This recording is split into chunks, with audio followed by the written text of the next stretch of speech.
Mr. Jax Taylor, where does one begin? Listen, we cover it all with Jax. We sat down with Jax. I find this conversation and all the parts there too so interesting. We sat down with Jax basically before the Valley was announced.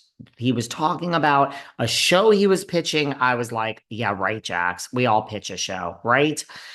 It was the Valley. Who knew? So before Scandival, before the Valley, before his separation from Brittany, we sat down with Jax. Now, I'm going over these videos. I'm going over this chat, and I find it so interesting. These have never before been seen.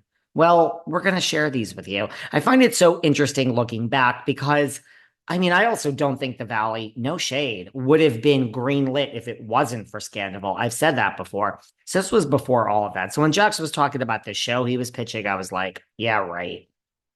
Little did I know, but it's so interesting foreshadowing the Valley. And just of course, I'm reading into so many things that he says now about his marriage to Brittany, now that they're being separated. This wasn't that long ago, but this chat supersedes all of that. So, did we see Easter eggs in there? Did we see some foreshadowing? I don't know, but let's listen. Let's see what we can find out. We got a good thing going on here. We just want to make sure it works good, and it comes out well. So I just don't want to sit here and be like, no, we're not doing anything. No, we're not doing anything, because we are, it just takes time. Well, that was the number one, not that you're not doing anything, but the number one question I got, not that I take everyone's questions, I have my own mind, but people, when I said I was sitting down to, the number one question is like, how does Jax afford his life? How are they living? That narrative keeps coming up. Do people think we live paycheck to paycheck? We were on a show for 10 years. 10 years. Do the math. We're very good with. I understand. I guess being on TV, I kind of put myself in that situation, but we're very good with money. We're very good. We know how to manage. We everybody knows there was an insight. It wasn't going to be like, oh, we're going to be on a show forever. I started planning for this day 2 on the show, day 2, 10 years ago. I'm not an athlete. I don't make, you don't run into these athletes. You hear these horror stories of people spending all their money. I don't spend my money. I'm very cheap, and I live, the way I need to live. But I'm really glad that people care about my financial status. That's wonderful. But I'm okay, everybody. Thank you. I'm fine. Right. It's like you had an exit plan. That you were smart about it. We had an exit plan, when we talked about this, and we have other things going on in our lives. Believe it or not, I don't just go on social media and just do things for free. It costs to put me on there. My wife is working my wife does more now than when she was on the show.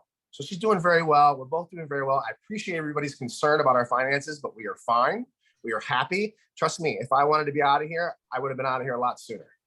But I believe it. Again, I know how it works. It's 10 years, people, and it was like the number one hit show on Bravo for many of those years. It's not the only thing we have going on. We have multiple other little things and gigs, and I do conferences and obviously social media, and we have a lot going on. I got a book coming out. Brittany's got Jenny Craig. She's got a book coming out. There's just a lot going on. We just don't talk about it. I guess we're in the world, though, that people just dig into each other's finances. Like, I would never go to you and be like, what do you do for work? What do you like? That's just such a rude question. But I guess we live in a different age now where you ask that kind of question. I grew up, never went and talked about that with people. It's rude, right? So I appreciate everyone's concern. We're fine. Let's move on from that. We'll let you know if we need any help. I agree with all that. And by the way, I grew up in the same generation, and people do say that to me. They're like, what do you mean a podcast? I'm like, oh, you just keep on thinking that this is like my little hobby. It's like, have you heard all the ads that play on this podcast all day? Come on, people. Do you think it's free? Do you think when I go on social media and I promote products that I'm doing that for free? I've been in the TV world now for almost 15 years. Like, I know what I'm doing. This is not just like, oh, okay, well, I didn't know this was going to happen. We planned for this. Believe it or not, I'm very good with how my life's working out, and I'm good with my finances, and I planned for this. So we're fine. We're okay. Does any part of you take solace or happiness? Look, you're a human being in the sense that you said, like, back in the heyday, it was organic. You were all friends. You guys are gone. We have season 9. Bad ratings. Even if you like the show, it certainly was nobody's favorite season 9. It kind of went off track. God, I don't want to get myself in trouble here, but you got to understand, and I'm not trying to toot my own horn. I'm not trying to toot Stassi's horn or Kristen's horn, but you got to understand, I'm going back to what I said. The reason our show worked is because it was organic and it wasn't casted. What do you have now? You have people that were brought in like, oh, hey, we're friends. And like, hey, we're doing things that nobody would ever do. Now, I don't know if you follow all of the Vanderpump Rules cast social media. Who's hanging out with who in real life? Who's hanging out with who in real life? That's how you should know that the show is where it is. When you see me on my social media, I'm hanging out with everybody. Kristen's hanging out with everybody. You know, Stassi's still hanging out with everybody. But then you put the show on, and then you have them in like so-called friends, which is fine. It's a show. It needs to evolve. Like you need to bring in new people. But I come from there's the reason why I'm going back to this now is because the reason our show worked is because it was organic. And we were friends for years and years and years before the show even happened.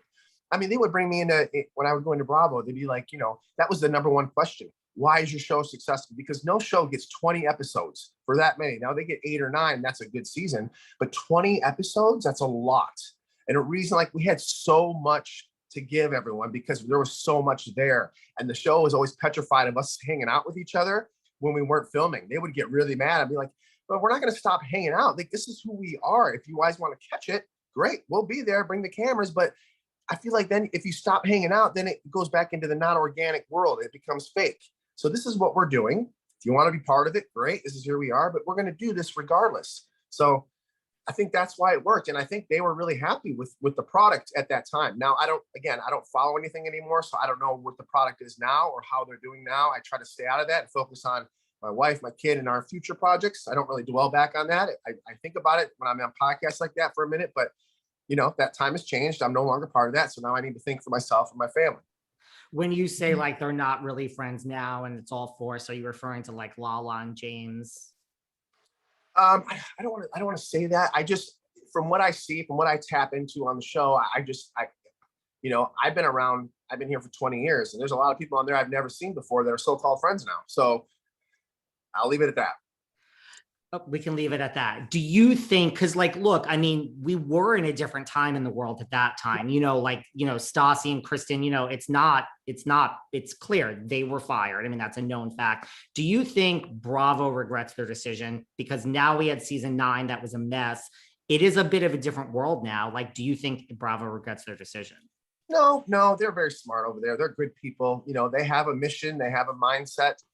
They probably wanted to shake things up a little bit, and they had to do what was best for them. And like I said, I was just so glad and appreciative that they had me on there and they chose me to be on for the 9 years that I was on there. I was so grateful. My wife is so grateful. We were just so blessed. We love everybody there. They had a reason for what they did, and we had our reasons and our concerns. And we try to go back and forth and see what would work and what wouldn't work. And this is just for the best. It's no ill will. You know, we're friends with everybody still. And like I said, they'll film an episode now. This is going to show you what it is. Like they'll be filming something, and then as soon as they turn the cameras off, the actual OGs people are the ones that are hanging out. Like for instance, this weekend I was hanging out with them. I was with Tom Sandoval this weekend, with Lala, with Sheena.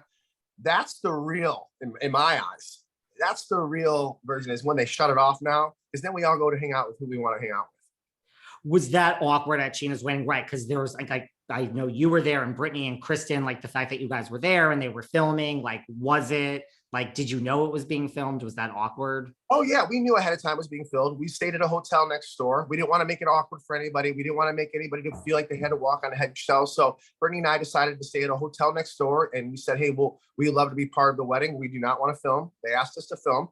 They came to us. They called us like a week before. Jax and Brittany, would you guys be willing to be part of the wedding? And we declined. Nothing, no hard feelings. It's just we wanted to go a different way. And but we did want to be a part of Sheena's wedding if we were invited, and we were. We had a great time. Of course, I had a little bit of nerves coming in because I'm going to see all the camera. It's more about the camera guys, the production guys, the grips, and all them. I haven't seen them in years, and they were a big part of my life for 10 years. So it was fun to see the camera guys. It was nice to give a hug, and because like I said, they saw me when I was 25 years old, and now I'm married and kids. Like they've seen my whole life, my marriage. They were at my wedding. They've seen